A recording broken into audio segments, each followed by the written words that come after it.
I want to speak from the thought of 2026 being the year of it and what I mean by that. Let's get to it.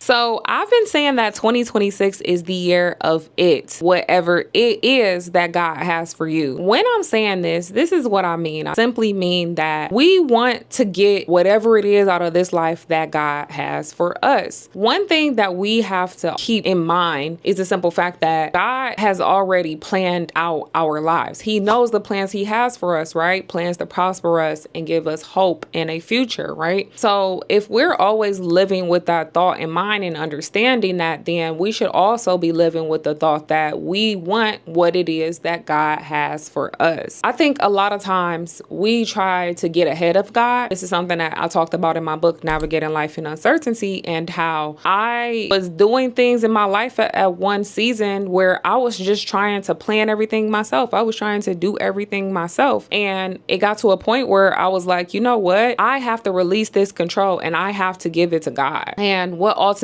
happened was a lot of different things, right? It did not seem very simple. It started becoming and feeling a little bit more difficult, honestly. Like it started being like, wow, this is a very challenging thing.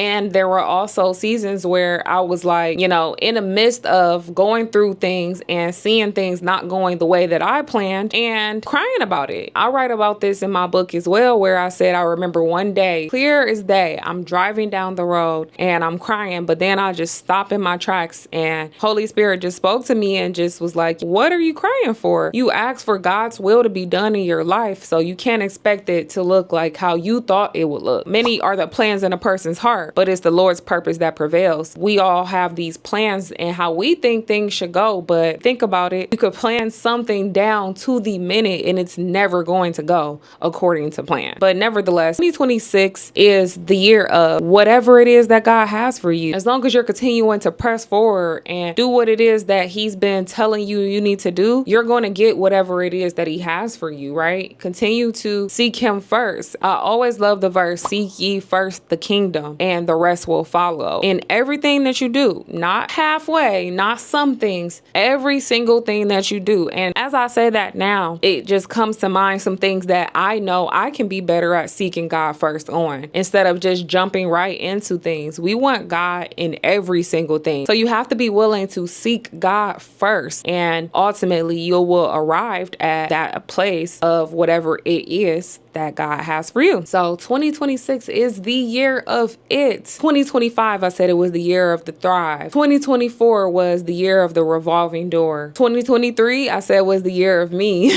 I've tried to create something new every year because it just kind of stays in the background for me as something that I'm always thinking about. 2025, I did thrive. I went the entire year with no job and I thrived. You know what I mean? Like I stayed afloat. God sustained me. And that's something that I can't thank God enough for. And even coming into a year of unemployment, I'm still like, wow, God, you carried me. Like you continue to sustain me. And I talked about how I landed a collaboration and I remember questioning, which it's okay to ask questions when it comes to, where you are. But I remember contemplating, do I need to get another job? Is that the season that I'm in? And I just kept hearing God tell me to just stay the course, right? So for 2026, that's exactly what I mean by it is the year of it, whatever it is that God has for you. I want to see you get whatever that is. And in order to get that, you have to continue to work towards your goals daily. You have to continue to give God something to work with as well. You have to continue to show up